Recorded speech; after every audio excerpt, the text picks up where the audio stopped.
It's another high school game of the week as we reach the quarterfinals in Class 5A state playoffs, and Tulsa Cable Sports presents the Tulsa Memorial Chargers against the Stillwater Pioneers. Both teams are 9-2 on the season, while Memorial is ranked 6th in the state. Stillwater is ranked 5th. Good evening, I'm Don King along with Jack Buns from Channel 8, and Jack, a lot better weather, or at least a little bit better weather than last week. Yeah, certainly the wind has died down, not raining quite as hard, but it is a little bit colder, so that could be interesting to see how that affects the game. Stillwater, they ought to be pretty well off because they like to run the option. Not raining so much, the ball should be all that slippery. On defense, though, the main guy that Memorial is going to try to attack is a sophomore, Drew Williams, a linebacker, number 30. They feel like because of maybe his inexperience, they can exploit that. And certainly, Memorial does have an explosive offense. The Chargers last week did not fare too well, even though they beat Enid 7-6. Their offense sputtered. What do you think about this week? Well, they practiced quite a bit on their offense in practice, and they feel pretty good about it. They made a couple of changes. They moved Gary Brown out to flanker wide receiver this week. We could see some reverses with that to try to open up the offense, and they've kind of changed their backfield up a little bit too. J.B. Haney is standing by with the head coach of the Memorial Chargers. Thanks, Don. Prior to the game here, we're visiting with Mike Lloyd, the head coach of the Memorial Chargers. And Mike, last week you went to the bench and pulled off a second-team quarterback and got rid of Enid, advancing to the second round. Well, sometimes it's better to be lucky than it is good, and Bolton Mitchell, our backup quarterback, did come on. He came on and did a tremendous job. That's really the first time he's played with more than a couple of snaps at the end of the ball game. He did a great job. When you take a look at Stillwater tonight, a great running back, a great tailback in Charles Berner. Defensively, what are you going to do to stop him? We've been looking at films all week and trying to find a weakness in Stillwater. We haven't found one yet. He's probably the best running back that we've faced without question this year. He's a big, strong kid, about 6'2", 185 pounds, and we're just hoping we can slow him down tonight a little bit. Take a look at Troy Thomas, also the young man, the defensive safety. He's free safety. He's a 3-year starter, and he plays that part of the football field real well. Well, I think all four of them do. They've got a tremendous defense. They can fly around the football, and they've got our kids' attention. We've watched, like I said, all week long and trying to find a weakness and still trying to find one. Maybe we can find one out here on the field tonight. When you take a look at them, are you going to come out throwing or are you going to come out running? Now, you have everyone guessing, Mike, after what you did last week, even though it was raining in the Enid game. Well, we're the type of football team, as you well know, that we've got to throw the football to set up the run. It can't be vice versa. And I don't see the wind blowing 45 miles an hour, so we'll probably throw the football a little bit tonight. It's been kind of a funny bracket when you take a look at the remaining teams in Class 5A. Everyone except you and Stillwater have played one another during the year. Do you think this is an advantage or disadvantage for you? I really think it's an advantage. I wouldn't want to get beat by somebody and come back and play them, but I talked to Mike Baldwin from the Oklahoma City area yesterday. I wasn't aware of that, but that's pretty ironic. Well, Mike, we want to wish you the very best of luck tonight. And Tulsa Cable Sports has been with you now for, 3 weeks in a row, and you've had 3 wins in a row. 3 weeks in a row, and hope you bring us luck on the 4th. Thank you. Best of luck, Mike. Mike Lloyd, head football coach of the Memorial Chargers, as we get ready for tonight's game between Memorial and Stillwater. But first, let's go back to the booth and join Jack Buns and Don King. Thank you, J.B. Haney and Jack Buns. The weather apparently, we mentioned earlier, not as bad as it was last week. In fact, it was misting throughout the day. Seemed to stop right now. Yeah, that should be great. If it stays this way, really as ideal as we can expect on Friday nights as they've been so far this year. We seem to attract all the bad weather, but this is, not bad. Isn't bad at all. Memorial won the toss and will elect to receive. The Pioneers of Stillwater are about to come out, and let's remind you that this 1988 state playoff game on Tulsa Cable Sports is brought to you by Mazio, by Citgo Petroleum, by Facet Enterprises, by Eastern Oklahoma Orthopedic Center, and by the Williams Companies. The second round of the state playoffs between the Chargers of Memorial High School and the Stillwater Pioneers coming up next on Tulsa Cable Sports. Alcohol and drugs steal from all of us. But the one that loses the most is the person who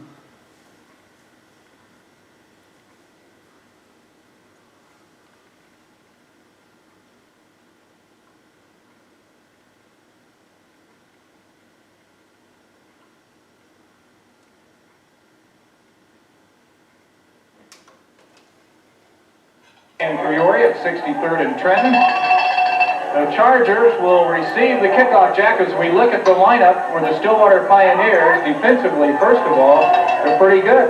Very, very good. They're only giving up 9.9 points a game, and they're very, very big, especially up front.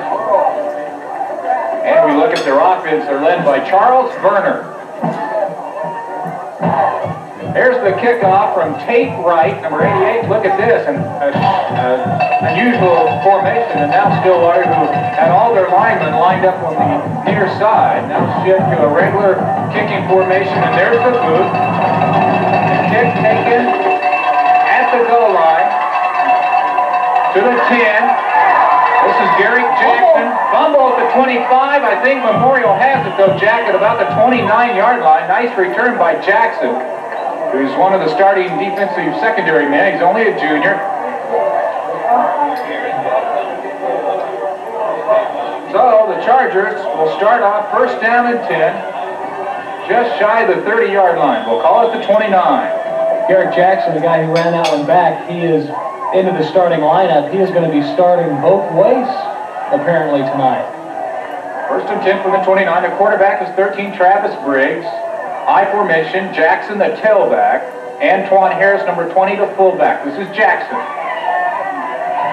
Spins for about 3 yards to the 33-yard line.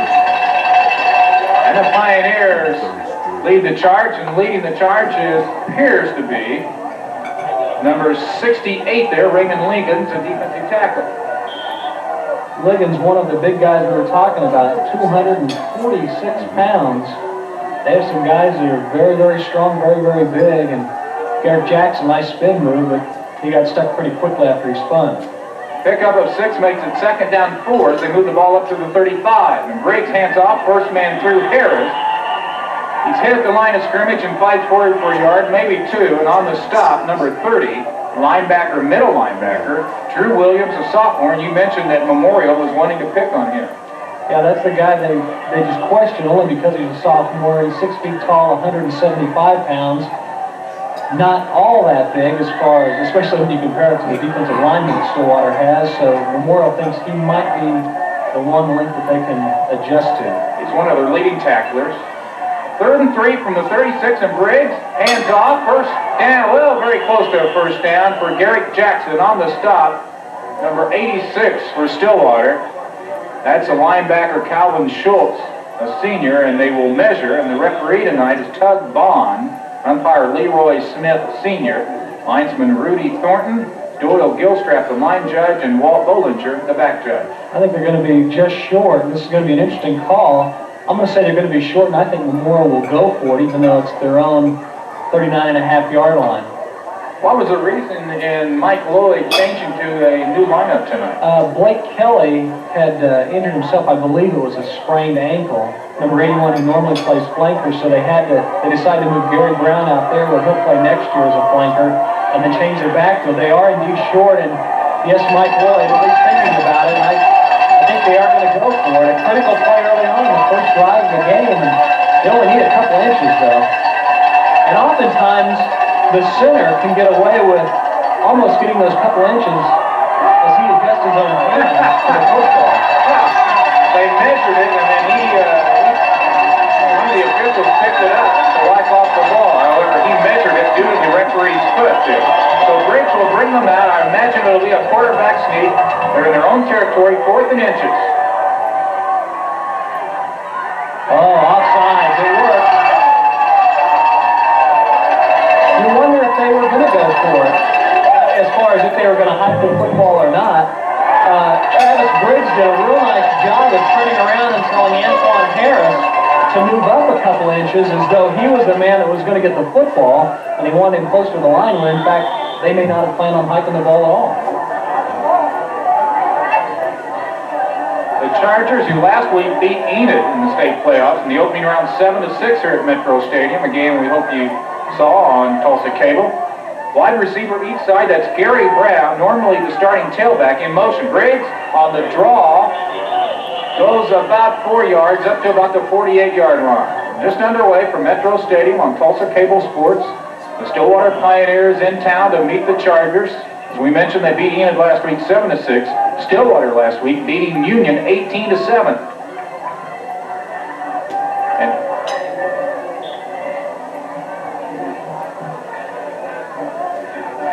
Stillwater, of course, beating Tulsa, Washington in the last regular season game to win the district championship beating the Hornets 21-20. Travis Briggs is apparently shaken up on the play in which he gained 4 yards.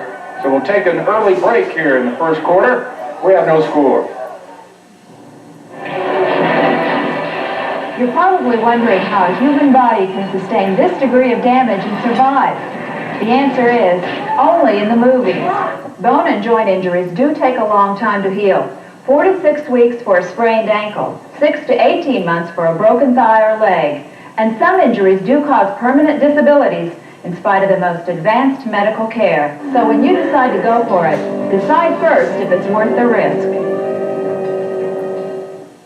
It's a Saturday night, everything looks right. Oh, what a special day. I'll pick her up at 8, she'll be looking great. No.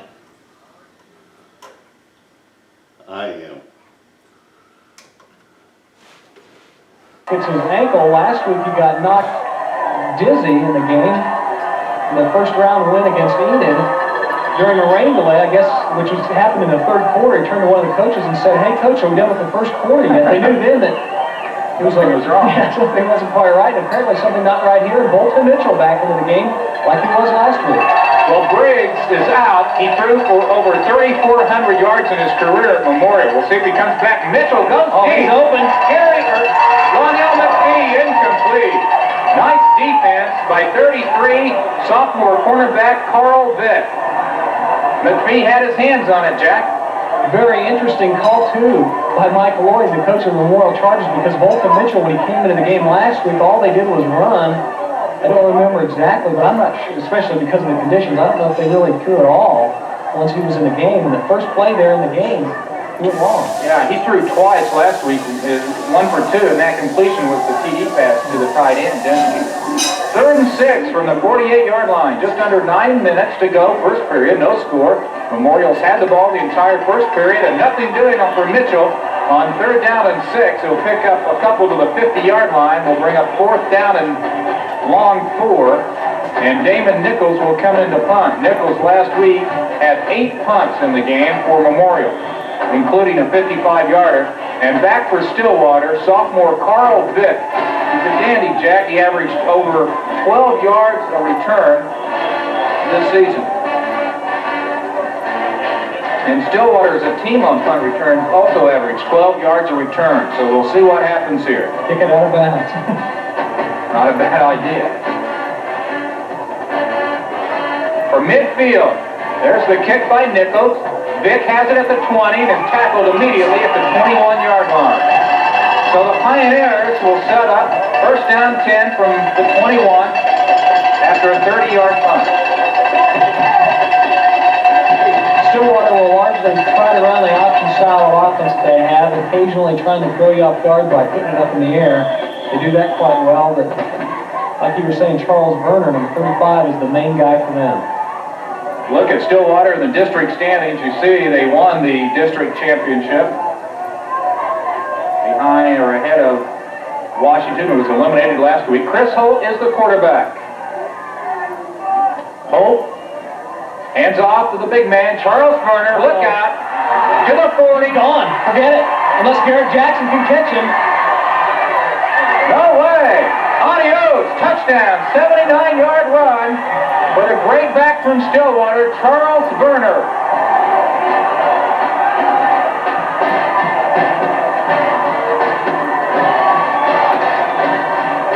And the far side is rocking right now as early on, Charles Werner, 79 yards, and Memorial has got to be stung at this point. They've got their quarterback on the sideline being looked over, and the first play by Stillwater didn't come close to tackling him.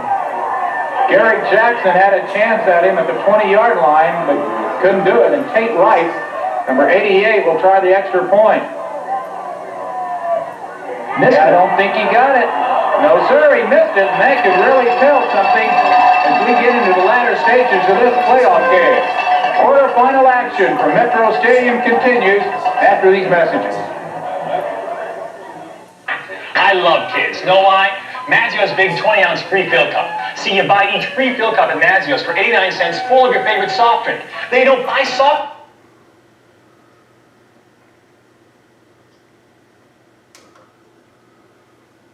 See the extra point, will kick off. Taken at the 3-yard line by Mark Van Hooser. He's got some moves to the 30, to the 33-yard line. And dropped after a 33-yard return. Nice return by Van Hooser, one of the better return men in this part of the state, a 6 foot, 175 senior. Real good hands that he showed on that play too by sticking his hand up in the air there. Mark one-handed brings it down. And you can take a look at him back in the lineup. The quarterback, Volta Mitchell, took a look at Travis Briggs, had him stand up after the touchdown to see how he felt, and all the coaches walked away from him, and he's still sitting there. So I guess he's not doing so well in the end. Yeah, he's also being consoled by another gentleman that won't play, Kelly Hine, a starting linebacker who hurt himself last week. But Mitchell gets across the 40. Nice run by the junior quarterback, Volta Mitchell.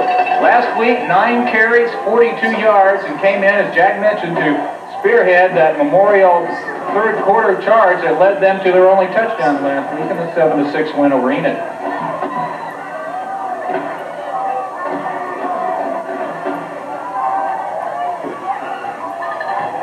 Pickup of 7 makes it 2nd down 3 from the 41-yard line. Split backs.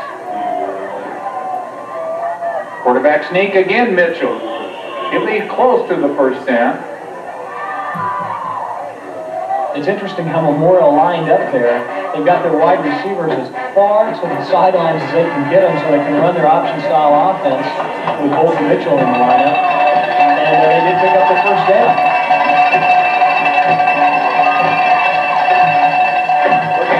Stillwater schedule. They lost their season opener to Shawnee 3-0. Came back to win 3 in a row. Lost against the Pulpit 34-21, and since then they have won 6 in a row. And they've come from behind to win their last 4 games. First down, as Jack mentioned, from their own 44-yard line. Stillwater leading early, 6-0, 6:06 to go, first period. Mitchell, pitch, look out, Gary Brown falls on it back at the 30-yard line, and it looked like Volta Mitchell got a little too close to his running back, which was Gary Brown. There's another injured player. That appears to be Antoine Harris, the other running back. Loss of 14 on the play will make it 2nd down and 24 from the 30-yard line. Antoine is coming up to his feet now, which is a very good sign for Memorial because they need him desperately to stay in there. Well, you might have gotten the wind knocked out of him. That's only speculation. Jack mentioned that defensively, Memorial wants to pick on Stillwater middle linebacker Drew Williams, who's only a sophomore. And when they went deep a while ago for their talented wide receiver Lonell McPhee, they picked on sophomore cornerback Carl Vick. But those 2 players, Williams and Vick, have had very good seasons for Stillwater. We have some sort of delay. Apparently Memorial had to call a timeout due to the injury to Antoine Harris, who was shaken up. So Lonell McPhee, 1 receiver. He comes to the near side to the right. Gary Brown, the other to the left. I formation. Smiley Holden, 32, the fullback. Tailback Jackson, he gets the call. 35. Spins to the 38-yard line. He is dropped by a host of Pioneers, including one of the defensive linebackers, 44, Marshall Goodgel. He's their leading tackler on the season. Now they've still got 3rd and about 15 and a half, 16 yards to go for the first down. So time for Volta to put it up. And right now Mike Ward trying to signal to his team what play he wants to use. And they're going to have to take the official timeout here to sort out an equipment problem. 4:40 to go. First period. Mitchell to throw. Oh, he's got his man. Dinsky can't hang on to it at the Stillwater 40-yard line. It'll be 4th down. Volta led Dinsky just a half step too far, it appeared.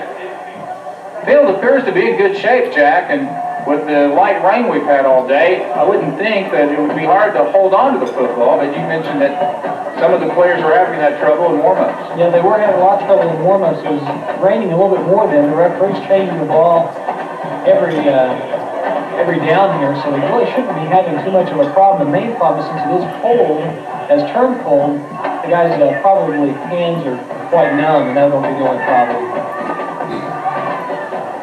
2 men back for the Pioneers. High snap. Nichols gets it underway. His last punt, 30 yards. Fair man called for. Yeah, I think it might have hit the Stillwater player, number 15. Apparently not. Troy Thomas. So. The ball is down at the 17-yard line, so with 4:22 to go, Stillwater will get the ball. They've had only one offensive play, and that was good for a 79-yard run by Charles Werner, one of the top running backs in the state. It's got to have Memorial on this particular series back on their heels for at least the first play. A little bit shaken. I'm sure the coaches had a few words for him as far as tackling and gang tackling their man. 45-yard punt by Nichols from the 17-yard line. Chris Holt, the quarterback.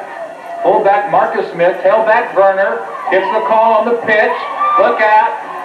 30-yard line, close to it, and another first down for the Pioneers after a gain of about a dozen for the big tailback, Charles Werner, V-E-R-N-E-R, 6'2", 182-pound senior. It was Damon Nichols, number 23, in there on the tackle, making a good tackle, but that play strung out for so long, can't let the plays develop for that long if you're the Memorial Chargers.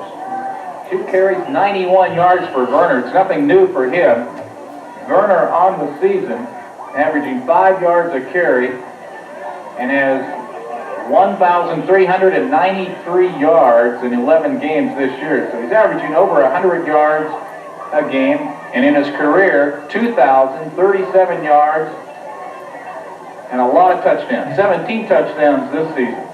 Having another delay, Sean McDonald, number 30, for the Memorial Chargers with another equipment problem. Memorial not having a whole lot go right now. No, they're not. They've had several official timeouts for them to get their equipment in order. And Travis Briggs is still down after injuring his ankle on about the 5th play of the game.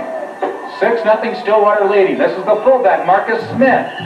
He zips up to the 34-yard line for about 5 yards. Smith is a smallish back for a fullback. He's very small. He got 500 yards there, and there's a look at him, number 40. Marcus Smith, 5'6", 140-pound senior. And the style of offense Stillwater has, a lot of opposition coaches say, he's the guy that you've got to stop. The fullback's the guy you've got to stop, much like Oklahoma's wishbone. If you can at least stop the fullback, it makes Werner much easier to at least try to tackle. You've got 4 guys that can key on him. You might have seen the tight end 85 lineup. Artie Smith, he's one of the best tight ends in the state. This is Werner again, not much that time. And on the charge, one of the players there, 45 for Tulsa Memorial, Jason Wagner, senior cornerback. Pick up from the 34 to the 36 for 2 yards and makes it 3rd down 3. You can tell on that play, even though it wasn't much, Charles Werner awfully tough to bring down. They had 3 guys on that particular occasion that it took to bring him down. And I think if any one of those 3 wouldn't have been there, he would have gone for some more yardage. Once again, Memorial without one of their top linebackers tonight, Kelly Hine, who was hurt last week. Oh, nice tackle. Great job by either 72 Jason Meskimen